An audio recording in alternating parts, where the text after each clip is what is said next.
اخوانی جرایا گشتیره د دیرو کې د جنیت کوشینه کبه همپا لدیجی هشمندیا باوک سالاری یا کو هر جن بچوک دیتیه دایا مشاندن تکوشینه که کو بقهرمانتیا تیر و تجی دیرو کې فدکاری هنجنن کو گهاشتن آستا شهادت مینا جینا امینی زینب صاروخان هندو سعدا ناگیهان آرکسال کو چروس که هیویه دایا همو جنن جیهان ماینده کر رغم به هجه لسر جنه همو جوره تندیه تینا مشاندن وکی تندیه فیزیکی پسیکولوژی فکری یکم باندور اخوال لسر جواک دانه آوا کرن اف جی دا استا یکمین ودگره هشمندیه مالبات دولت و عرف و عاداتن کونار یکو دبن ناوه اوله دنه دولتن هگمون یکو ایرو لچار پارچه کردستانه و همو جیهانه به همو ره و ریبازم لدجی ما شردکن تفی و یکی جی نکارن بگهجن ارمان جا خواه جهوله راکرنا تفگر آزادی جن یا کو بویس تریکه دریا ارمان جا وانده اف جی بسایه برخودانی مزن یا کو هشت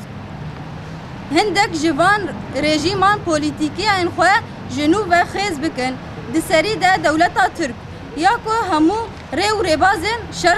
بشر تایبت لدجی جنه با اجاندیان خواه لحرم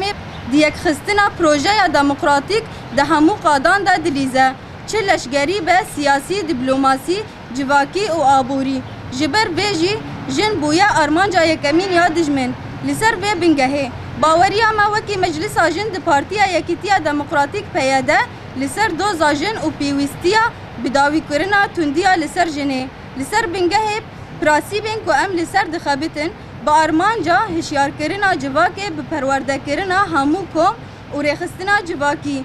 جبر گرنگیا پشتگیری و پارزبانی دوزا آزادی جنه د جواکی ده و جبر کو جن هزا گوهرتن و بگوهرتن دموکراتیک جواکی یا ام داخواست دکن که همو جن جوره تندیه لسر جنه ورن راوستاندن و ام بانگ لهمو ریخستن جن این جیهان دکن که جبو پیک آنینا جواک که اخلاقی سیاسی و آباکرین جواک که آزاد جبندستیه لسر اراده آزاد جنان رفین خواه بریخستن بکن به تایبتی بانگ آمه جنین باکر و روجلات سوری کتا کوشین خواه بلند بکن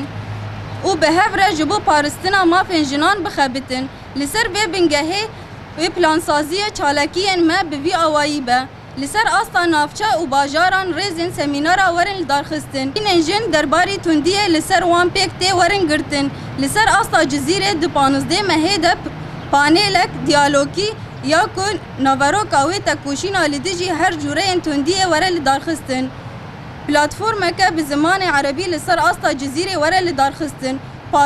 پانیلن دیالوگی لسر آستا من بج رقا و کانتون عفرین ورن دارخستن جنن كراسي تندية هاتنا بوان را هفديتن ورا تشيكرن. خاضت المرأة تاريخ طويل في النضال ضد الذهنية الذكورية التي قللت من شأنها.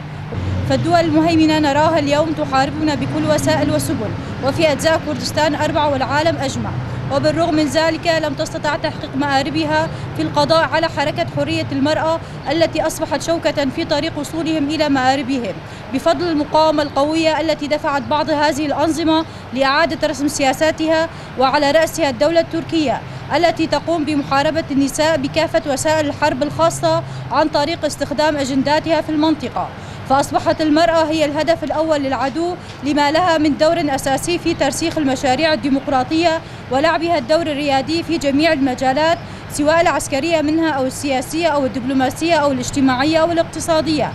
وبناء عليه وإيمانا منا كمجلس المرأة في حزب الاتحاد الديمقراطي بيادا بقضايا المرأة وبضرورة إنهاء العنف الممارس بحق المرأة وانطلاقا من المبادئ التي نعمل عليها بهدف خلق الوعي المجتمعي عن طريق توعية كافة الفئات المجتمعية وتنظيماته نظرا لأهمية